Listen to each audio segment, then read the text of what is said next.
দেখেন বিষয়টার ইশারা করতে চাই এই যে এটা একটা তওবা, তওবাকে কেন্দ্র করে তওবা ইস্তেগফার। সুবহানাল্লাহি ওয়া বিহামদিহি। আল্লাহ রাব্বুল আলামিন মানুষকে সৃষ্টি করেছিলেন, প্রথমে যাকে সৃষ্টি করেছিলেন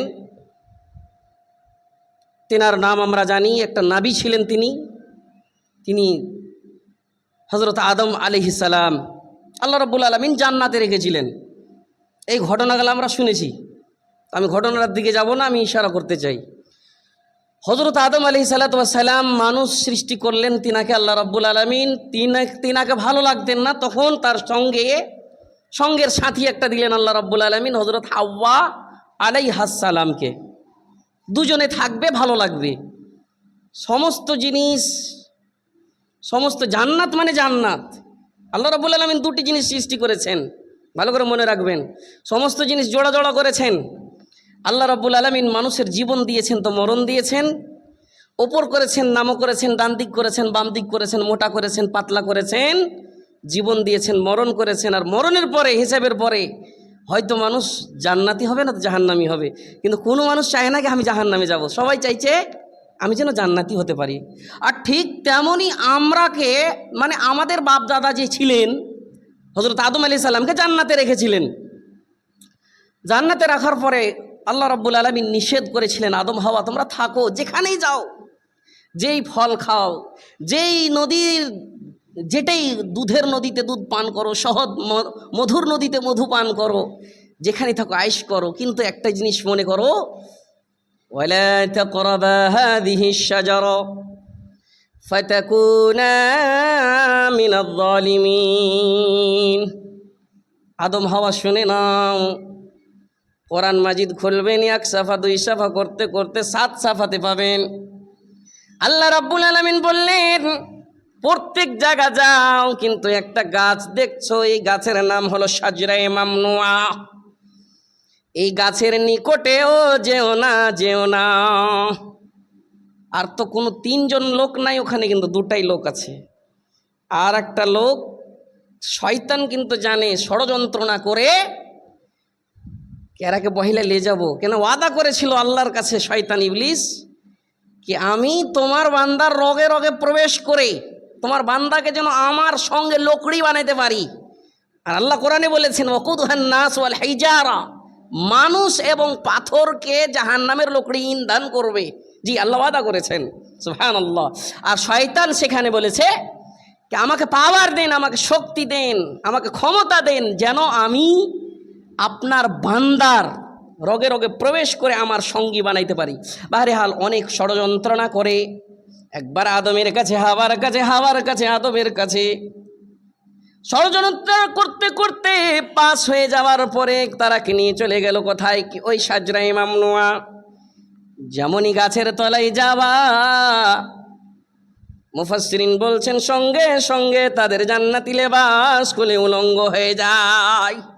জি, উলঙ্গ হয়ে যাওয়ার পরে ওই জান্নাতের পাতাগুলোতে নিজের লজ্জা স্থানকে ঢাকতে আরম্ভ করলেন। আর একটাই কথা মুখ দিয়ে বের হইতে লাগলো, আমরা সবাই জানি দোয়াটা, ওই দোয়াটার নাম কেউ যদি বলে কিসের দোয়া, কোন দোয়া, তো এটা হযরত আদম হাওয়ার দোয়া। রব্বানা যালামনা আনফুসানা ওয়া ইন লাম তাগফির লানা ওয়া তারহামনা লানাকুনান্না মিনাল খাসিরিন। হয়তো ছোট ছোট বাচ্চাগুলো জানে না, আমরা সবাই এই দোয়াটা শুনে শুনে আছি। সকাল সন্ধ্যার ভিতরে কয়বার এই দোয়াটা বলছি। আমাকে মানা করা আছে, নিষেধ করা আছে, তুমি কি দুধের ধোয়া? নবী তো বলেছেন কুল্লু বানি আদম খাত্তাউন ওয়া খায়রু খাত্তাইন আত-তাওয়াবুন। আদমের সন্তান সমস্ত হলো গুনাহগার, খাতাকার। আল্লাহর নিকটে সবচাইতে প্যারা, মাহবুব, ভালোবাসা ওই যে গুনাহ করার পরে তওবা করবে, আল্লাহ ভুল হয়েছে ক্ষমা করে দাও। যেমনই জবাব চট করে মনে পড়ে গেল, জান্নাতি লেবাস খুলে পড়ে গেছি। আর মুখ থেকে রব্বানা যালামনা আনফুসানা ওয়া ইন লাম তাগফির লানা ওয়া তারহামনা লানাকুনান্না মিনাল খাসিরিন। আল্লাহ জুলুম করেছি নফসের উপরে, আল্লাহ জুলুম করেছি। রব্বানা যালামনা আনফুসানা ওয়া ইন লাম তাগফির লানা, আল্লাহ গো তুমি যদি মাফ না করো, ক্ষমা না করো, ওয়াতারহামনা, ক্ষমা না করার পরে তুমি যদি রহম না করো, আমরা এমন ঘটায় পড়ে যাব, নোকসানে পড়ে যাব, নোকসানে পড়ে যাব, পড়ে গিয়েছি। যা, আমি তো আগেই বলেছিলাম, আল্লাহ বলছেন যা, আমি তো আগেই বলেছিলাম ফারিস্তারাকে, ফারিস্তারা ইন্নী জাইলুন ফিল আরদি খালিফা, আমি জমিনের বুকে খালিফা সৃষ্টি করব। তো ফারিস্তারা বলেছিলেন আল্লাহ রব্বুল আলামিন কেন এরাকে সৃষ্টি করছেন? এরা ফাসাদ করবে, খুন বহাইবে, ঝগড়া করবে, কাজিয়া করবে, ভাইয়ে ভাইয়ে হিংসা করবে, গ্রামে গ্রামে সমাজে সমাজে হিংসা করবে, খানদান গোতিয়া লিয়ে লিয়ে হিংসা করবে, ফাসাদ করবে। আল্লাহ রব্বুল আলামিন বলেছিলেন ইন্নী আ'লামু মা লা তা'লামুন, ফারিস্তা আমি যা জানি তোমরা জানো না। দেখো ওই গ্রামে ওই সমাজে এক বাপের 5টা বেটার ভিতরে 4টা বেটা যদি ফজরের নামাজ না পড়ে, একটা বেটা পড়বে আর বারবার যে বলবে আব্বা মা তোমার 4টা বেটাকে বলো নামাজ পড়তে, আব্বা মা বারবার চেষ্টা করবে, একটা আলেম হবে। 2 জনে ঝগড়া করবে, 3টি জন যে ওখানে যে রুকবে, আহা, সবাই আজানের সময় মসজিদে বসে থাকবে, মুয়াজ্জিন মসজিদে আসবে, আজান দিবে হাইয়া আলাস সালাহ, হাইয়া আলাল ফালাহ, এসো উন্নতির দিকে এসো, আসবে আসবে, আসতেই হবে। কিন্তু আমরা গুনহার উপরে গুনহা করে চলে যাচ্ছি, জুলুমের উপরে জুলুম করে চলে যাচ্ছি, আর একবার খেয়াল করি না কি আরে আমার তো মওতের গ্যারেন্টি নাই, আমি কখন মরে যাব। আহা, আমি কি তওবা করেছি? আমি কি আজকে সকালে রব্বানা যালামনা আনফুসানা ওয়া ইল্লাম তাগফির লানা ওয়া তারহামনা লানাকুনান্না মিনাল খাসিরিন, এই দোয়াটা কি আমরা পড়েছি? আমি কি নমাজি? আহা, আমি তো নমাজি লই। আমি কি আল্লাহর হয়ে মরতে পেরেছি? আমি তো তওবা করার সুযোগ তো নাই। আহা, কত কত মৃত্যুর ঘটনা শুনেছেন, কত কত মৌতের ঘটনা, কত কত অ্যাক্সিডেন্টের ঘটনা শুনেছেন। কি চট করে মারা গেল, তওবা করারও জোগাড় উপায় পেল না, সুযোগ পেল না, টাইম পেল না কি তওবা করব, আল্লাহ মাফ করে দাও। কিন্তু আল্লাহ রাব্বুল আলামিন বলেছেন বান্দা তোমাকে সৃষ্টি করেছি তুমি ঈমানদার হয়ে মরো। তোমার ভিতরে যদি ঈমান আছে, ইয়া আইয়ুহাল্লাযীনা আমানুত্তাকুল্লাহা হাক্কা তুকাতিহি ওয়া লা তামুতুন্না ইল্লা ওয়া আনতুম মুসলিমুন, বান্দারে তুমি মুমিন, তুমি অতক্ষণ মরিও না, তোমার ভিতরে আমার ভয়, আমি যেখানেই, তুমি যেখানেই থাকো, তুমি হাটে থাকো, ঘাটে থাকো, বাইকে থাকো, সফরে থাকো, ট্রেনে থাকো, ভুঁয়ে থাকো, খেতে থাকো, যেখানে থাকো আমার ভয় করো, ভয় করার মতন করে ভয় করো। আর কি করো? অতক্ষণ মরিও না যতক্ষণ তুমি মুসলমানের প্রত্যেকটা পয়েন্টকে আদা না করবে, মরিও না। এই চিন্তা কেন আমাদের নাই? সুবহানাল্লাহ। এই জিনিসটা বিষয় নিয়ে আলোচনা করতে অনেকক্ষণ টাইম লাগবে, কিন্তু আমি আপনাকে আরেকটু ইশারা করে দিই যে আমাদের ভিতরে মওতের তো গ্যারেন্টি নাই। আমি একটা হাদিসের টুকরার দিকে যাব। একটা হাদিস শুনেছেন আপনারা, যখন এই কথাটা আসলো কি অতক্ষণ মরিও না যতক্ষণ তুমি মুসলমান না হয়ে যাও, মরিও না, সুযোগ নাই, তোমার গ্যারেন্টি নাই, সুযোগ পাবে না। যে এই 5-7টা লোক, কয়েকটা লোক ফজরের সময় যে আসে, প্রত্যেক মসজিদের সিস্টেম 5-7টা লোক আসে, বেশি লয়। আচ্ছা, ওই লোকের জন্য কি হাসরের ময়দান? ওই 7-8টা লোকের জন্যে? এতটি লোকের জন্য কি নয় হিসাবের মাঠ?